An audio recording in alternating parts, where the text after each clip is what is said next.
When you need to send the perfect rose bouquet, only one brand can say they've been the floral authority for 50 years. 1-800-Flowers. Why should you trust 1-800-Flowers? They hand-select every stem to ensure top quality. And with nationwide delivery, smiles and satisfaction are 100% guaranteed. And right now, when you order a dozen multicolored roses, we'll double it at no extra cost. Don't miss out on this limited time offer. Order today at 1-800-Flowers.com/podcast. That's 1-800-Flowers.com/podcast. Hey listeners, this is Peter and welcome back to the History Shorts. Today's episode is brought to you by the Podcast Republic, your ultimate listening app. Discover and subscribe to thousands of podcasts from around the world. Download Podcast Republic today, available on Google Play and the Apple App Store. Today on History Shorts, here is a riddle. What we caught, we threw away. What we couldn't catch, we kept. Take a moment with that. If you are stumped, then don't feel too bad. According to ancient legend, that riddle was posed to the greatest poet who ever lived. And he, couldn't solve it either. And the failure, at least the story goes, is what killed him. Today's History Brief returns to the History Shorts Conversation Series Vault and the interview with the New York Times bestselling author of The History of the World in 6 Glasses, Tom Standage.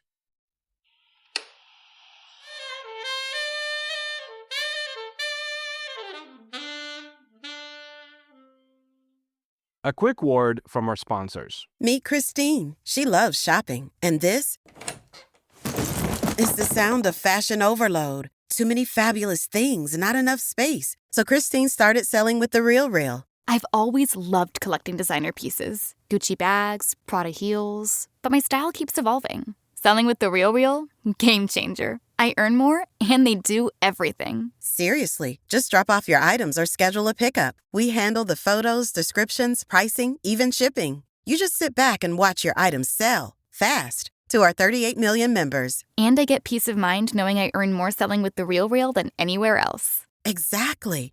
That's the sound of your closet working for you. The Real. Earn more, save time, sell fast. And right now, you can get an extra $100 site credit when you sell for the first time. Go to therealreal.com to get your extra $100. Therealreal.com. That's therealreal.com. This day in history. On April 1st, 1976, Steve Jobs and Steve Wozniak and Ronald Wayne founded the Apple computer in a California garage. What began as a small startup would grow into one of the most influential technology companies in the whole wide world. On April 1st, 1945, the U.S. forces launched the invasion of Okinawa during World War II, one of the bloodiest battles in the Pacific theater and a key step toward Japan's eventual surrender. Story of the day.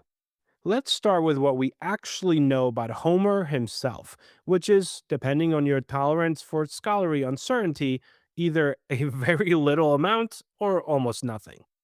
Homer is the name tradition assigns to the author, or perhaps authors, of the Iliad and the Odyssey, the two foundational epics of Western literature. The Iliad tells the story of the Trojan War. The Odyssey follows the wandering hero on his decade-long journey home. Together, they shaped Greek culture, Roman culture, and through them, essentially everything that came after. Homer, if he existed as a single person, which I'm trying to allude to the fact we're not sure about, probably lived sometime between the 9th and 7th centuries BCE. 7 different ancient cities claimed to be his birthplace, which tells you something useful, namely that by the time anyone was paying attention to this, no one actually knew where he came from. He was, by tradition, blind. He was, by tradition, a wandering poet, a figure who traveled from city to city, reciting his verses for audiences who received them the way that later generations would receive theater, or cinema, or television. Beyond that, however, the biographical record gets thin, like super quickly, which is precisely where this legend steps in. The ancient world produced several texts claiming to be biographies of Homer.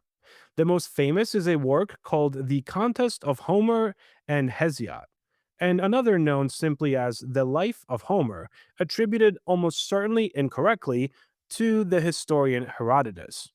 These texts are not reliable history. They are something more interesting. They are the stories a civilization told about its greatest poet, which reveals as much about what the Greeks valued as it does about Homer itself. And the story they tell about his death is genuinely one for the ages. According to the legend, Homer in his old age was traveling, as he had apparently spent his entire life doing, and at this point he found himself on the island of Eos. He was sitting near the shore, presumably doing what elderly blind legendary poets do, when he encountered a group of young fishermen returning from their day's work. Now, here is where it gets slightly fun, you might say. The fishermen had not, as it turned out, caught very much that day. What they had caught instead, and this detail is key here, were lice. They had spent their idle hours picking lice from their own heads, as people in the ancient world apparently did with some regularity. And being in the particular mood that these young men near the sea tend to get into, they decided to pose a riddle to the old blind traveler sitting nearby. And the riddle was: what we caught, we threw away. What we couldn't catch, we kept. The answer, of course, is lice. What you catch, you crush between your fingers and discard. What you can catch stays on you. It is, by any measure, not a philosophically demanding riddle, especially for the time. It is frankly the kind of riddle that a clever 12-year-old might invent on a slow afternoon. And here's Homer, the Homer who had composed thousands of lines of some of the most intricate and beautiful verse in the history of human language, just could not solve it.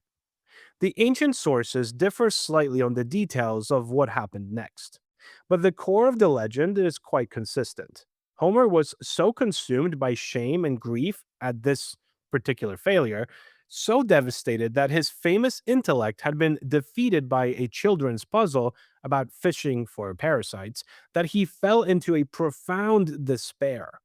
He sat by the shore, turning the riddle over and over in his mind. He just could not let it go. And shortly thereafter, he supposedly died. Some versions say he tripped and fell while still mentally wrestling with the riddle. Others suggest he simply faded, that the humiliation of it broke something in him. Either way, the legend plants him on this island, defeated by fishermen and lice, and leaves him there. He is buried on the island according to tradition, and there is, or was, of course, a tomb. Is any of this true? Almost certainly not, in any literal sense. The biographical texts about Homer were written centuries after he had supposedly lived, by authors who had no more reliable access to the facts of his life than we do today.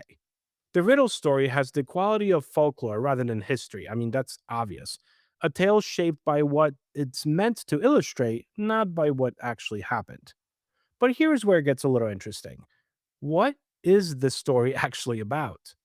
Consider what the ancient Greeks were saying when they told us this tale about their greatest poet. They were not saying Homer was stupid. They were saying something considerably more unsettling. They were saying that wisdom itself has limits, that the very qualities which allow a mind to soar, the capacity for abstraction, the metaphor for grand narrative, can leave it curiously helpless before the utterly mundane. Homer could describe the rage of Achilles and the cunning of Odysseus in verse of heartbreaking precision. He could not solve a lice joke, however. There's something almost Buddhist about all that. The greatest mind in Greece humbled not by a worthy opponent, but by a group of itchy fishermen on a slow Tuesday. The riddle that killed Homer has survived for roughly 2,500 years. The Iliad and the Odyssey have survived for the same amount of time. Still read, still taught, still capable of stopping a reader cold with a line about the wine dark sea or the sound of bronze on bronze. Homer, whoever he was, however many people that name represents, gave Western civilization two of its foundational stories. In return, legend gave him a death that is depending on your mood, either deeply thought provoking or extremely funny, or possibly both. The History Brief. Today's History Brief returns to the History Shorts Conversation Series Vault and the interview with the New York Times bestselling author of The History of the World in Six Glasses, Tom Standage. Look for the full episode wherever you're listening to this show. So journalism is a great way to try and see the future and scratch that itch I have about curiosity and where we're going. And I'm reminded of the quote from William Gibson: "The future is already here; it's just unevenly distributed." So there are places in the present where you can see the future, and so I like to go to them. And being a journalist, I have an excuse to go to them. It's actually my job. Then the sci-fi is part of it too, because the sci-fi authors, they pretend they're writing about the future, but actually they're writing about the present and how things in the present might play out. So I read a lot of sci-fi. That's the second thing. And then the third part of this is where the history books come in, because I think that understanding what happened in the past and patterns in history is a very helpful guide to how things might go in the future. And it's not to say that the future will play out in exactly the same way, but I think looking at the past and understanding when things have happened before, how that worked out, what people thought at the time, how people reacted at the time. I'm very interested in that. How did people respond to new technologies in the past? And so that's why I started writing history books. Thank you so much for spending some time with me today and helping to make this little show such a mighty success. If you are enjoying this show and would like to help with its production, you can always donate a few dollars at buymeacoffee.com or become a Patreon member to enjoy these episodes ad-free. Both links can be found on our website at www.historyshortspodcast.com. Have a great rest of your day, and I will talk to you all again tomorrow.